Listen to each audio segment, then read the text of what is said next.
The autumn air in Omaha carried that sharp chill only October could bring. Under the floodlights of West Creek High's football field, the crowd roared, scarves and foam fingers waving in the stands.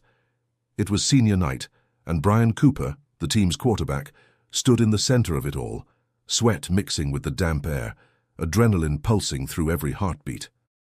Coach Dan Riley's whistle echoed. "All right, that's it for tonight." The team broke formation, laughter mixing with the scrape of cleats on turf. Brian tugged off his helmet, chest still heaving. His brown hair was plastered to his forehead, eyes focused on something distant beyond the bleachers. Matt Dawson jogged over, shoulder pads squeaking. "Man, you crushed that last drive." "Scouts are going to fight over you." Brian forced a smile. "If Coach actually sends the tapes, maybe." Matt frowned.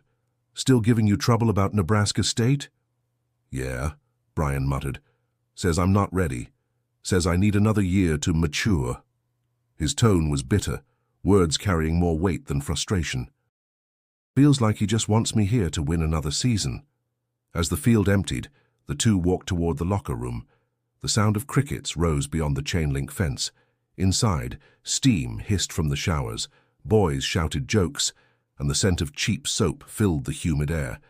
Coach Riley appeared in the doorway, arms crossed, clipboard tucked tight against his chest. "Cooper," he called. "Office now." Matt glanced at him, uneasy. "Want me to wait?"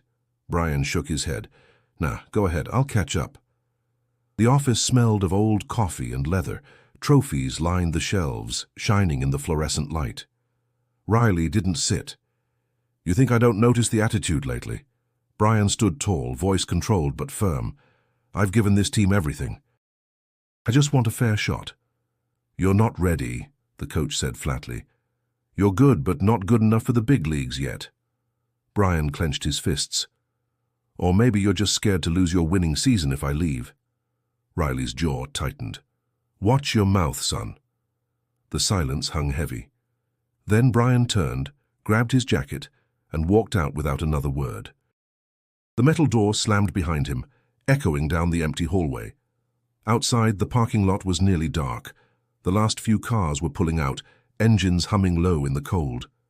He spotted Lisa Monroe, his girlfriend, sitting on the hood of her car near the streetlight, waiting. Her blonde hair glowed faintly in the sodium light. "You look like you're ready to punch someone," she said softly. "Coach," Brian sighed. "Same talk, same crap." She touched his arm.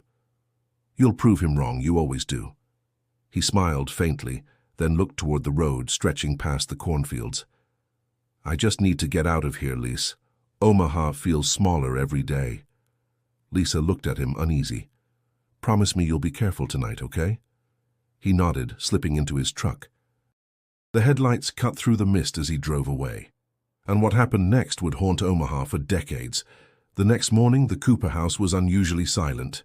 Carol Cooper stood by the kitchen window, phone pressed to her ear, eyes locked on the empty driveway. Brian's truck should have been parked there hours ago. The orange dawn light washed over the street, and every passing minute felt heavier. "Matt, are you sure you haven't seen him?" she asked, voice trembling. "No, ma'am," Matt replied softly. "He left right after practice. I thought he went home." Carol hung up, heart pounding. Something was wrong. Brian wasn't the type to stay out all night, not without calling, not without a word. By noon, the unease had turned to fear. She drove to West Creek High, asking anyone who'd seen her son. Teachers, janitors, even the security guard shook their heads. No one had. The football field stood empty under a pale sky, the bleachers cold and deserted. At the Omaha Police Department, Detective Mark Hensley listened carefully as Carol explained. "He never came home, Detective. His bed hasn't been slept in, his phone. He left it on the kitchen counter." Hensley, a man in his 40s with a quiet, deliberate manner, scribbled notes. "Was he upset about anything? Trouble at school, maybe?" Carol hesitated. "He argued with his coach last night, but Brian, well, he wouldn't just run away." Hensley nodded. "We'll start looking right away, Mrs. Cooper." That afternoon, officers canvassed the streets near the school. Neighbors remembered seeing Brian's blue Chevy truck heading west around 7:30 p.m. It wasn't found until the next day, parked on a dirt road near a cornfield just outside town. The keys were still in the ignition. The driver's door slightly open. Detective Hensley stood beside the truck, boots sinking into the damp soil. The wind whispered through the dried stalks. "No footprints, no signs of a struggle," an officer said quietly. "Check the glove box," Hensley ordered. Inside were Brian's football playbook and a photo of him and Lisa Monroe at last year's homecoming dance. Nothing else. When news of the disappearance spread through Omaha, fear seeped into every conversation. At the local diner, waitresses whispered about the missing boy. At the gas station, flyers with Brian's face were taped to every window. High school senior missing, last seen Friday night. By evening, search parties formed. Students, parents, coaches, all combing the woods and ditches with flashlights and dogs. Helicopters circled overhead, but as night fell, hope dimmed.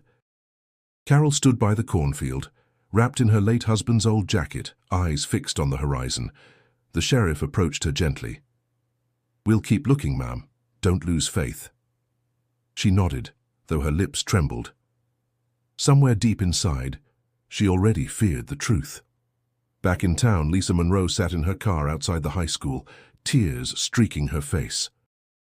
She replayed her last conversation with Brian, his words echoing in her mind.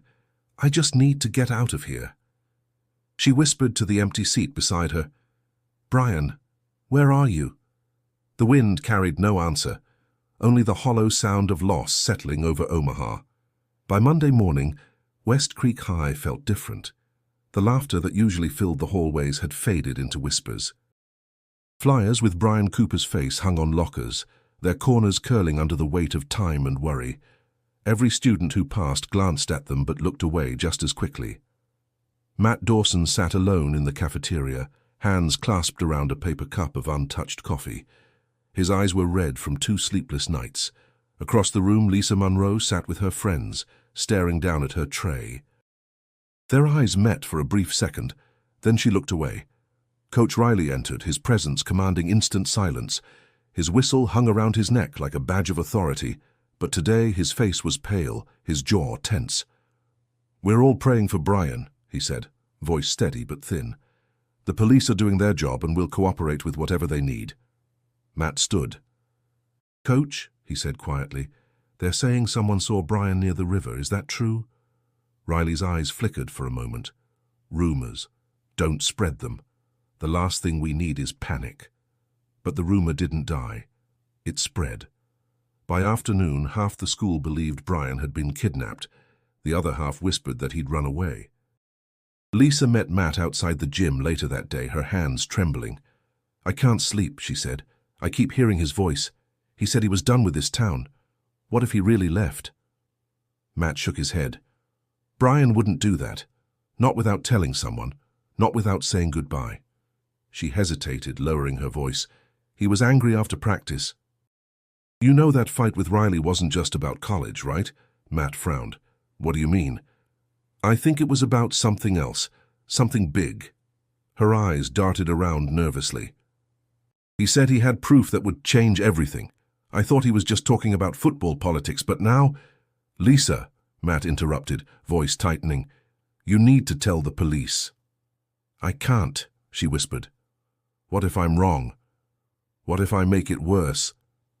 That night, Detective Hensley returned to the school. The halls echoed with his footsteps as he questioned staff and students.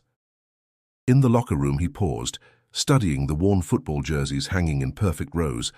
A faint metallic smell lingered, sweat and disinfectant, but something else too, something uneasy. Coach Riley answered questions calmly, insisting Brian had left after practice alone. But when Hensley asked about the argument, the coach's tone hardened. "Boys get emotional," he said. "It wasn't a big deal." Hensley's pen tapped against his notepad. "So you didn't see him after he left the field?" Riley met his gaze. "No, I didn't." Outside, the wind pushed dry leaves across the parking lot, rustling like whispers that refused to die. Back home, Carol sat by Brian's empty bed, clutching his old football jersey to her chest. The fabric still smelled faintly of him, grass, sweat, detergent. She whispered into the silence, "Please come home, baby." But Omaha's nights had grown colder, and somewhere in the distance, the echoes of that promise faded into nothing. Days turned into weeks, and the once vibrant search for Brian Cooper began to fade. The bright orange flyers that once covered every telephone pole were now sun-bleached and torn by the wind. News trucks stopped parking outside the Cooper house. Reporters moved on to the next tragedy. But for Carol Cooper, the silence was unbearable. Every morning she drove the same route, past the high school down the old farm road to the cornfield where Brian's truck was found. She stopped at the edge of the dirt path, stepped out and stared into the distance. The wind carried only the rustle of dried stalks and the faint hum of passing cars. "You're out there somewhere," she whispered. Inside the police station, Detective Hensley sat at his desk, the case file open before him. A dozen interviews, no solid leads. Every tip had turned into a dead end. "We've run it dry, Mark," said his partner, Detective Warren. "No evidence, no witnesses, no trace. The kid vanished." Hensley rubbed his temples. "Kids don't just vanish, Tom. Someone knows something." But with no new information, the department pulled back. The case was labeled inactive, a file number among hundreds of cold cases gathering dust in the archives. At West Creek High, lockers that once held team gear now sat empty. The football season limped on, but the spirit was gone. The stands were half empty, and when the announcer called Brian's name during the memorial game, a wave of silence swept through the bleachers. Lisa Monroe stood by the fence, arms wrapped around herself. Matt joined her, his voice low. "You still think about him?" "Every day," she said. "It's like he's just being stuck somewhere between here and gone." Matt nodded, eyes distant. "Sometimes I think I hear his laugh in the hallway. Then I realize it's just my head playing tricks." Lisa turned to him, voice trembling. "Do you ever wonder if we missed something that night?" Matt hesitated. "I try not to. It eats me alive when I do." After graduation, Matt left for college in Lincoln, hoping distance would dull the ache. But guilt travels quietly. It followed him everywhere. Lisa stayed in Omaha, enrolling in nursing school, her world reduced to textbooks and sleepless nights. Every now and then, she'd drive past Brian's old house, headlights flashing briefly across the porch light that Carol still left on every night. For Carol, time didn't move forward. It circled the same wound. She kept Brian's room exactly as he left it. Trophies on the dresser, the game ball from his first touchdown on the shelf, the poster of the Nebraska Huskers still pinned to the wall. One evening she sat at the edge of his bed, watching the sun dip below the horizon. "They've all given up on you," she whispered, tears sliding down her cheeks. "But I won't. I'll find you. I promise." The house creaked in reply. Outside, the crickets sang beneath the cold Nebraska moon. Omaha had changed. The quiet suburb where the Coopers once lived was now lined with coffee shops, yoga studios, and rows of townhouses that stretched across what used to be open farmland. But some things hadn't changed. The wind still howled through the flat Nebraska plains, and old wounds still whispered beneath the surface. Detective Jamie Hensley parked her unmarked car outside the Omaha Police Department, coffee in one hand, a manila folder in the other. The folder was thin, but its contents carried a legacy that never stopped haunting her family. The words on the label read, "Cooper, Brian, 1998, Missing Persons." She stepped inside the building, greeted by the faint hum of fluorescent lights and the smell of burnt coffee from the break room. "You're early," said Officer Ruiz, glancing up from his desk. "Couldn't sleep," Jamie replied, setting the folder down. "I've been reading through some of my dad's old cases. This one stood out." Ruiz raised an eyebrow. "The football kid? The one who disappeared after practice?" She nodded. "Yeah, my dad talked about it sometimes, said it was the one case he could never let go of." Ruiz shrugged. "Cold cases are graveyards for detectives, Jamie. You dig too deep, you start burying yourself too." But Jamie wasn't the type to let ghosts rest. That afternoon, she drove out to the evidence storage facility, flashing her badge at the board clerk. Inside, the shelves stretched for miles, rows of boxes, each one a story that never found its ending. She found the box marked with Brian's name. Inside were photographs, interviews, and a single muddy keychain shaped like a football. She picked it up carefully, running her thumb across the faded letters. 7 BC. Later that week, a call came from the county sheriff's office. Detective Hensley, you might want to see this. We've got a development near the old cornfield off Mill Road. Jamie's pulse quickened. She drove out immediately, the tires kicking dust along the familiar stretch of road that had haunted Omaha since 1998. Construction crews were clearing land for new homes when they hit something unexpected. Bones. A young worker stood pale beside the excavation site. "We thought it was a deer or something," he muttered. Then we saw the ring. Under the harsh light of the afternoon sun, Jamie crouched beside the remains.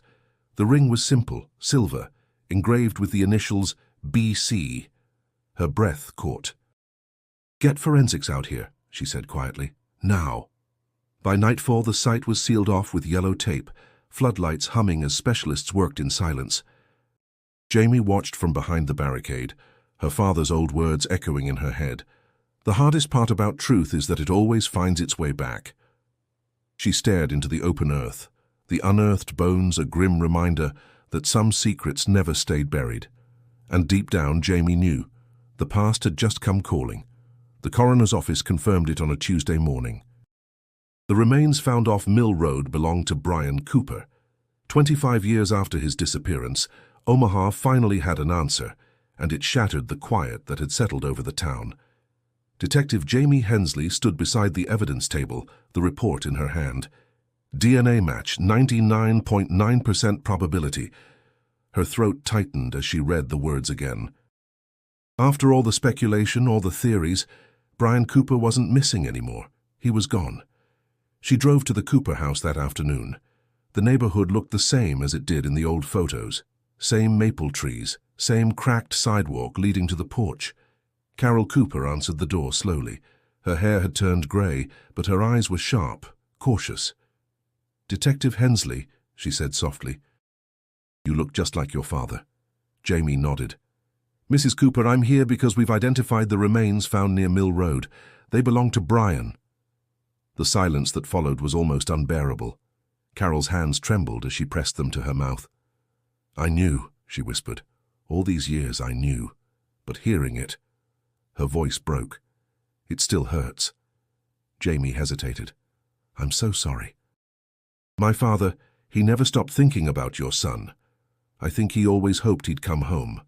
Carol nodded weakly. "So did I. Every night I left that porch light on. 25 years. News spread quickly. Local stations led with the story. Remains of missing high school senior identified after 25 years. Old footage replayed on TV. Brian in his football uniform smiling at the camera. Coach Riley's post-game interviews. The tearful candlelight vigils. The town that once tried to forget suddenly couldn't stop remembering. Jamie spent the next few days reviewing the original case files. Most of the evidence was old and poorly preserved, but something didn't sit right. The truck had been found miles from where the remains were discovered. The soil on his shoes didn't match the cornfield, and there was no sign of his backpack, phone, or jacket. Ruiz leaned over her desk. "Looks like a closed case to me," he said.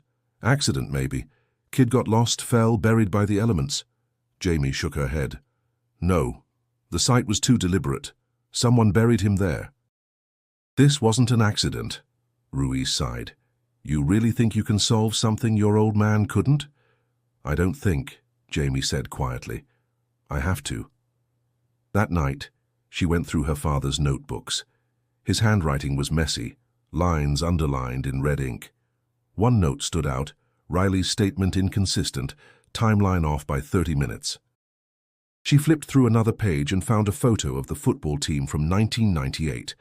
Coach Riley stood behind Brian, one hand on his shoulder, smiling for the camera. The same smile that now looked rehearsed, almost forced. Jamie stared at the photo for a long time. Something about it gnawed at her. The next morning, she decided, if the town had finally found Brian Cooper, it was time to find out who had buried him. Detective Jamie Hensley sat across from Lisa Monroe in a quiet coffee shop on Dodge Street. The hum of conversations around them couldn't mask the tension between the two women. Lisa, now in her early 40s, wore a hospital badge clipped to her jacket, Lisa Monroe, RN. Her hands wrapped tightly around her cup, knuckles white. Jamie set a recorder on the table. "Thank you for meeting with me. I know this isn't easy." Lisa exhaled shakily. "It's been 25 years, Detective. Nothing about this is easy." Jamie nodded. "I read your original statement. You said you saw Brian leave practice alone." Lisa's gaze dropped to the coffee swirling in her cup. "That's what I told the police back then, but it wasn't the whole truth." Jamie leaned forward. "Go on." Lisa hesitated, eyes darting toward the window as if searching for courage. Brian was angry that night. He and Coach Riley fought again, about college, about his future. He said the coach was hiding something, that he had proof. "What kind of proof?" "I don't know," Lisa said softly. "He just told me he was done keeping secrets. He said tomorrow everything changes." Jamie studied her. "You didn't mention that before." Lisa shook her head. "I was scared. Everyone respected Riley. He was like a god in this town. And Brian, he was so emotional that night, I didn't know what to believe." Jamie tapped her pen against her notepad. "You said in your interview you saw Brian drive off after practice." Lisa's voice lowered. "That's not exactly true. I saw him walking toward the parking lot, but before he got to his truck, another car pulled up. A dark sedan. I couldn't see who was driving. He got in. I thought it was one of the guys giving him a ride. When I realized he never made it home..." She paused, her voice trembling. "I wanted to tell someone, but by then the police were everywhere and I panicked." Jamie's heart pounded. "You never told anyone, not even my father?" Lisa shook her head. "No, I was 19 and terrified. The coach came to me a few days later and told me not to spread stories, said it would only make things harder for Brian's family. He looked me in the eye and said, 'Let the police handle it.' So I did." Silence hung between them. Outside, the wind rattled the windows, carrying with it the chill of late autumn. Jamie finally spoke. "Lisa, this could change everything. You may have been the last person to see Brian alive." Lisa's eyes filled with tears. "You think the coach had something to do with it, don't you?" Jamie didn't answer directly. "I think he knows more than he's ever said." Lisa nodded slowly. "Then you'd better be careful, Detective. People in this town still protect him. Some wounds never really heal, they just hide under the surface, waiting." Jamie clicked off the recorder. "Then maybe it's time we stopped hiding." The drive to Denver was long and quiet. Snow dusted the sides of Interstate 80 as Detective Jamie Hensley followed the endless line of trucks toward the city skyline. Her thoughts circled back to Lisa Monroe's confession, the dark sedan, the warning from Coach Riley. Every piece of it felt like a door that had been deliberately closed. She arrived at a modest suburban home, where a man in a grey suit answered the door. Matt Dawson, once the star wide receiver, now a real estate agent with a nervous smile and tired eyes. "Detective Hensley," she said, flashing her badge. "I think you know why I'm here." Matt's jaw tightened. "I figured this day would come. You'd better come in." The house smelled faintly of coffee and fresh paint. Trophies from his high school years still lined the mantel, snapshots of another life. Jamie sat across from him at the kitchen table. "You were Brian Cooper's best friend." "I was," he said quietly. "Still am, in a way." She placed a photograph on the table. Brian at 17 holding his helmet, laughing. "Lisa Monroe told me about a fight between Brian and Coach Riley. She said Brian had proof of something. Do you know what that was?" Matt looked away, rubbing his hands together.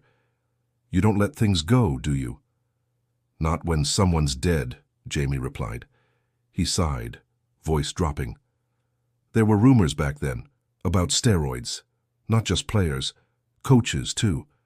Brian found out the school was covering it up, said he had paperwork, tests, even photos. He wanted to go public, said he'd talk to the local paper after the next game." Jamie frowned. "Did you see this evidence?" No. He kept it hidden, said it wasn't safe with anyone else. I told him to be careful, but Brian wasn't scared of anyone. That was his problem. Jamie leaned forward. Did you tell the police? Matt laughed bitterly. Tell them what? That the golden boy of Omaha was about to expose the town's pride and joy? They'd have buried me along with him. Jamie studied his face. You think Coach Riley had something to do with his disappearance? Matt hesitated. I don't know, but I do know he called me the night Brian went missing, told me not to talk to anyone. Said the investigation would handle itself. I was 18 and stupid. I believed him. Silence filled the room. Outside, wind brushed against the windows, faint and cold. Matt finally spoke again. You know, I still dream about that night. I hear Brian yelling, see him walking away from the field. Every time I wake up, I wonder if I could have stopped it. Jamie closed her notebook. You can't change what happened, but you can help me make it right. He looked at her, guilt etched deep in his face. If you're going after Riley, you'd better be ready.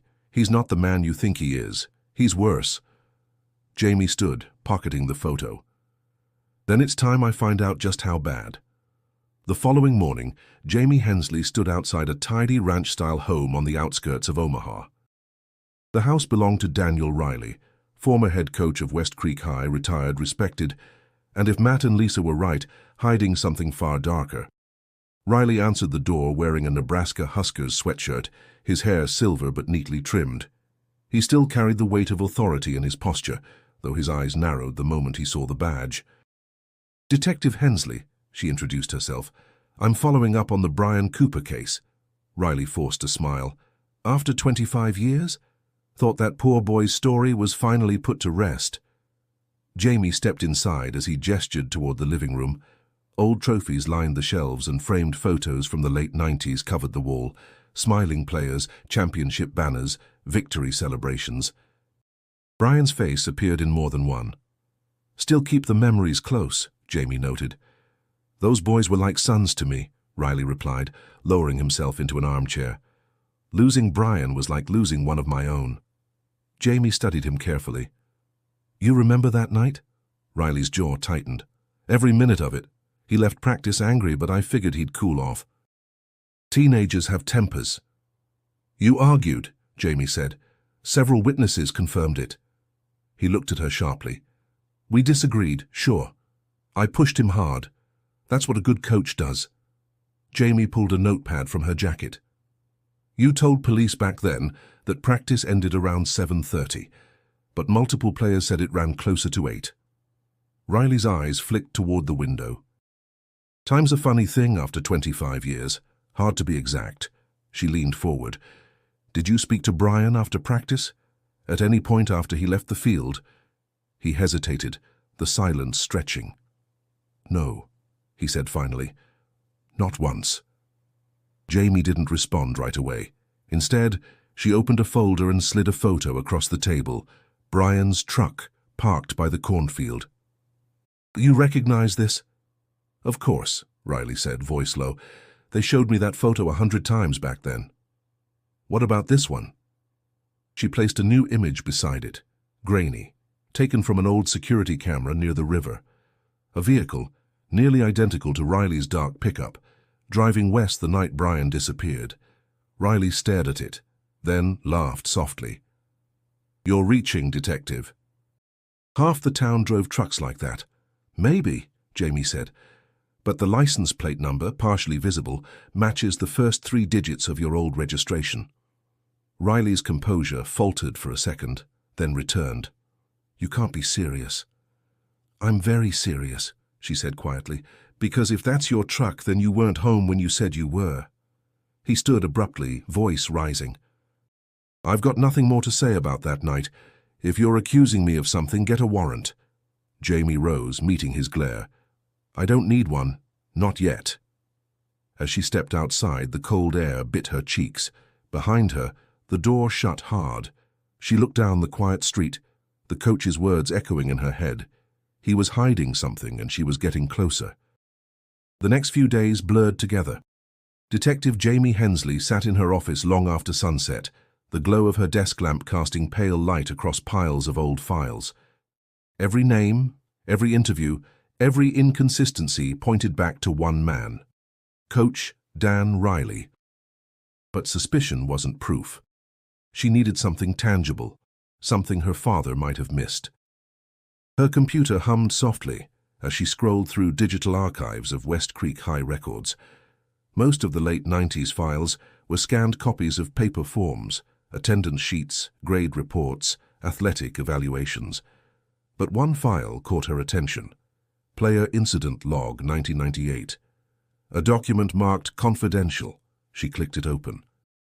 The list detailed disciplinary reports, mostly harmless, missed practices, late arrivals, until she found one entry highlighted in red. B. Cooper. Confrontation with coaching staff. Resolved internally. No details, no signatures. Just a note dated 2 days before Brian disappeared. Jamie leaned back in her chair, her pulse quickening. Resolved internally. That phrase screamed cover-up. She cross-checked the document against police reports. There was no mention of it anywhere. Her father had either never seen it, or someone had made sure he didn't.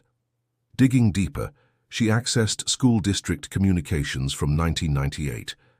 Dozens of memos between administrators and the athletic department filled the screen, but one stood out. It was addressed to Coach Daniel Riley, sent 2 weeks after Brian's disappearance.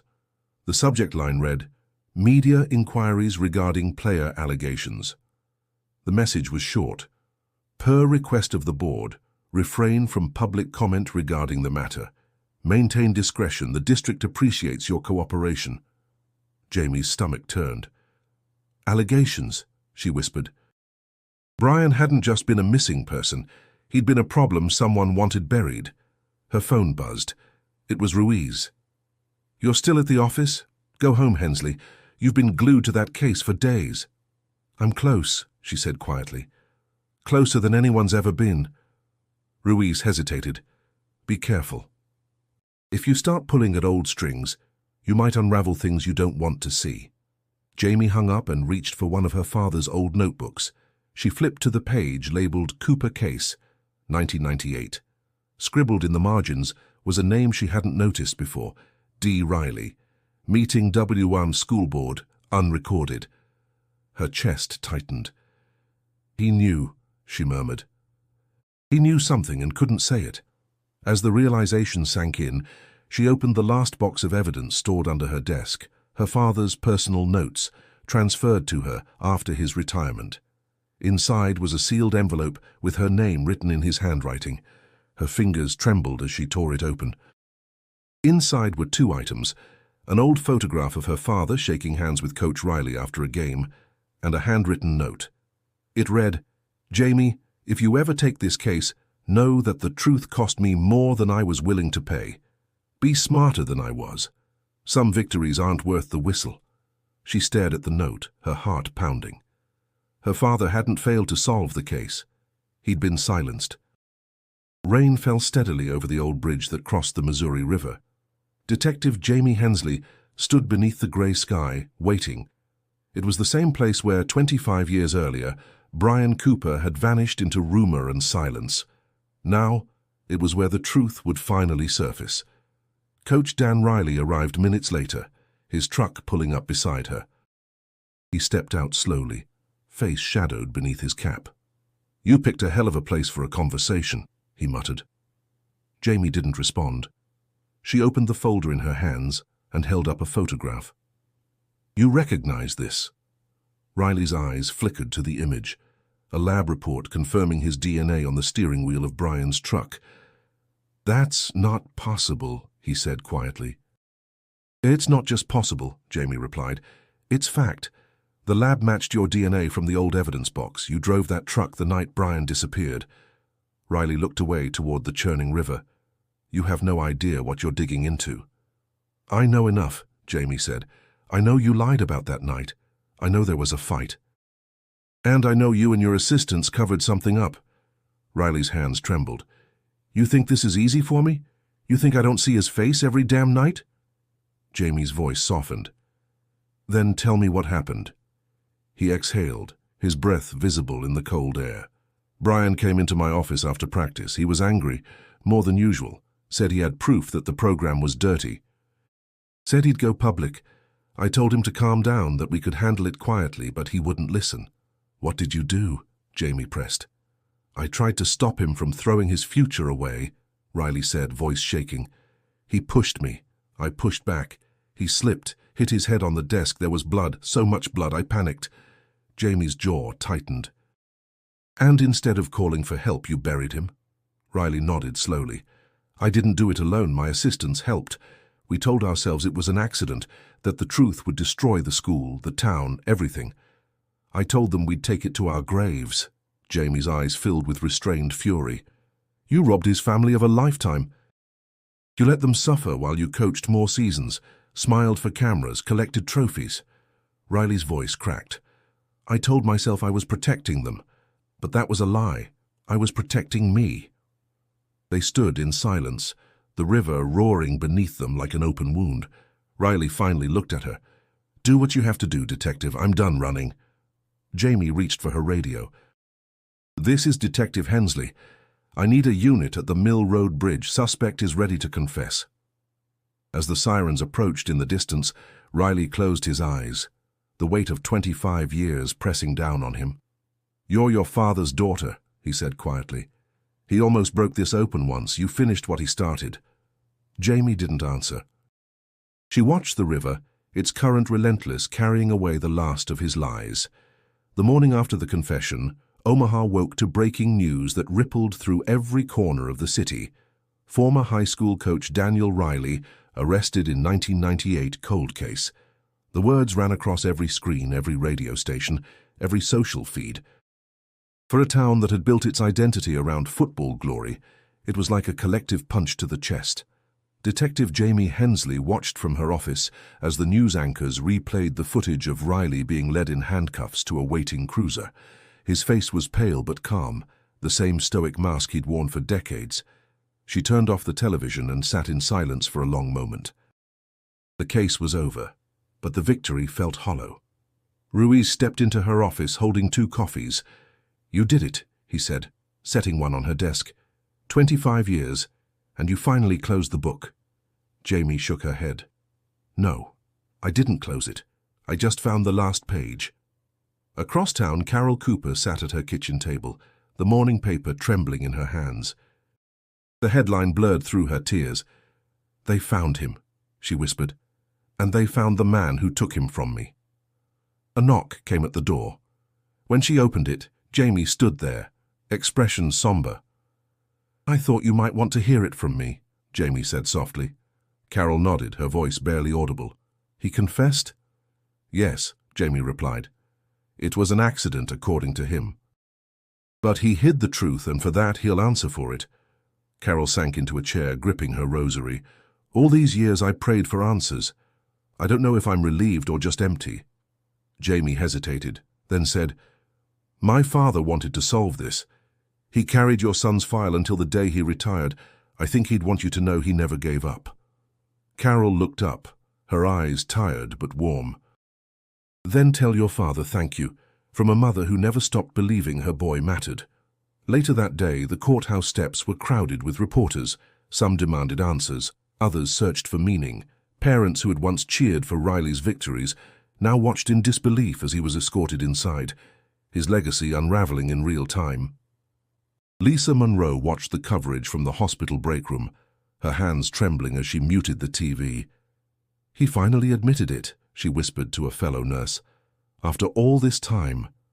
Matt Dawson saw the same broadcast from his Denver office. He turned off the screen and stared out the window, the city lights reflecting in his eyes. Rest easy, Bree, he said quietly. It's over. That evening, Jamie drove to the river. The air was crisp, the water moving steadily under the bridge. She leaned against the railing, listening to the wind and the soft rhythm of the current. For the first time, Omaha was silent. No more rumors, no more speculation, only truth, hard, heavy, and unchanging. Jamie whispered to the night, You can rest now, Brian. We finally found you. The trial of Daniel Riley began in the spring of 2024. The courthouse in downtown Omaha overflowed with people, former players, teachers, reporters, and residents who had lived through the decades-long mystery. The same town that once celebrated Riley as a hero now watched him stand accused of hiding a boy's death. Detective Jamie Hensley sat in the back row of the courtroom. The smell of polished wood and coffee lingered in the air. Every seat was taken, every whisper charged with expectation.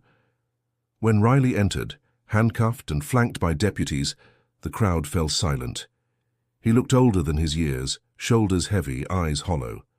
The prosecutor, a sharp woman in her 40s, began the opening statement. For 25 years, Daniel Riley allowed a family to live in torment.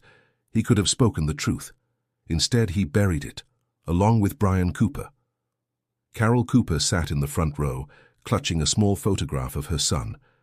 Her fingers trembled, but her expression was calm, almost resolute. She wasn't there for revenge. She was there for truth. As witnesses testified, pieces of the past returned like ghosts. Former players described Riley's temper, the pressure to win, the secrecy around the football program. Lisa Monroe took the stand, her voice unsteady as she admitted what she had hidden all those years. "I was scared," she told the court. But Brian didn't deserve to be forgotten. Matt Dawson followed, his eyes glistening as he recounted their last conversation. "He believed in doing the right thing even when it cost him. I didn't back him up when I should have." When Riley finally spoke, his words came slow and heavy. "It was a mistake," he said, "a terrible one. I thought I was protecting everyone, but I see now I was only protecting myself." The room was still, his voice cracked. "Every night I prayed for forgiveness, but I know I don't deserve it." Outside the courthouse, the city buzzed with renewed debate. Some pitied the man who'd lost everything. Others said pity had no place in justice. For Carol, justice wasn't about punishment. It was about peace. When reporters asked how she felt, she simply said, "I can finally breathe." Later that evening, Jamie sat with her father, Mark Hensley, in his living room. His hands shook slightly as he watched the news. "You did what I couldn't," he said quietly. "I just followed the truth," Jamie replied. Mark smiled faintly. "The truth has a way of finding people like you." Jamie looked toward the window, where the sunset cast a warm glow over the city. "Dad," she said softly, "do you ever regret not pushing harder back then?" He took a long breath. "Every day, but seeing you finish it, maybe that's enough." For the first time in years, silence between them felt peaceful. The ghosts that had haunted both of their careers were finally at rest. Outside, the courthouse lights dimmed, and the people of Omaha went home, some in anger, some in relief. But for one family and one detective, the long night had finally ended. A month after the trial ended, Omaha had begun to settle again. The headlines faded, the news crews left, and the town that had once carried the weight of a secret returned to its quiet routines. But inside the Cooper home, silence still felt different, heavier, but also final. One gray afternoon, Carol Cooper sat in Brian's old room. She'd left it untouched for 25 years, but now she was ready to face what she'd avoided for so long. The trophies, the posters, the football jersey still draped over his chair. It was as if time had stopped the moment he disappeared. As she began sorting through a box of old-school papers, her hand brushed against a sealed envelope wedged between yearbooks. It was yellowed with age, addressed in Brian's handwriting. "Mom, open when you're proud of me." Her breath caught. She sat on the edge of the bed and opened it slowly. Inside was a folded letter written in the uneven scrawl of a 17-year-old boy. "Mum, I know you want me to focus on school and football, but I've been thinking a lot about what kind of person I want to be. Coach says football builds character, but I don't think that's true unless you stand up for what's right. I found out something about the team, something that isn't right, and I can't just pretend it's fine. Maybe I'll get in trouble for speaking up, but I'd rather be honest than win the wrong way. If anything ever happens to me, just know I love you, and I'm doing what I believe is right. You always told me Cooper men do the right thing even when it's hard. I hope someday you'll be proud of me for that." Love Brian tears streamed down Carol's face as she held the paper to her chest. "I've always been proud of you," she whispered. "Always." Later that evening, Detective Jamie Hensley stopped by the house. Carol met her at the door, eyes red but peaceful. "I found something," she said, handing Jamie the letter. Jamie read it in silence. The words felt like a bridge between the past and everything she'd fought for. "He was brave," Jamie said softly. "Braver than most adults I've ever met." Carol nodded. "He wanted to do the right thing, even if it cost him everything." Jamie folded the letter carefully. "Would you allow me to share this at the memorial next week? People should know who he really was." "I think he'd like that," Carol said. The following Sunday, the town gathered in the high school gym. A banner hung above the stage, "In memory of Brian Cooper, 1980 to 1998. Jamie stood before the crowd, holding the letter. Her voice was steady but filled with emotion. "These are Brian's words," she said. "He wasn't just a football player or a missing person. He was a young man who chose truth over silence." As she read the letter aloud, the gym fell completely still. Parents held their children a little closer. Former teammates bowed their heads. And for the first time in 25 years, Brian Cooper's voice filled Omaha again. Honest, fearless, and unforgettable. Spring came early that year. The air over Omaha carried the scent of thawing earth and new beginnings, but for the first time in decades, it also carried a quiet sense of peace. The story that had haunted the town for 25 years had finally found its ending. On a Saturday morning, the community gathered at West Creek High for the dedication of a memorial plaque. It stood near the football field, mounted on stone engraved with simple words, "In loving memory of Brian Cooper, a son, a teammate, a voice for truth." Detective Jamie Hensley stood near the edge of the crowd, her hands tucked in her coat pockets. The bleachers were filled with familiar faces, former classmates, teachers, players who had long since grown old. She spotted Carol Cooper near the front, surrounded by neighbors holding a small bouquet of lilies. The principal stepped to the microphone. "Today we remember Brian not for how he died, but for how he lived, with courage, conviction, and compassion. He reminded us that honesty is worth fighting for, even when it costs us everything."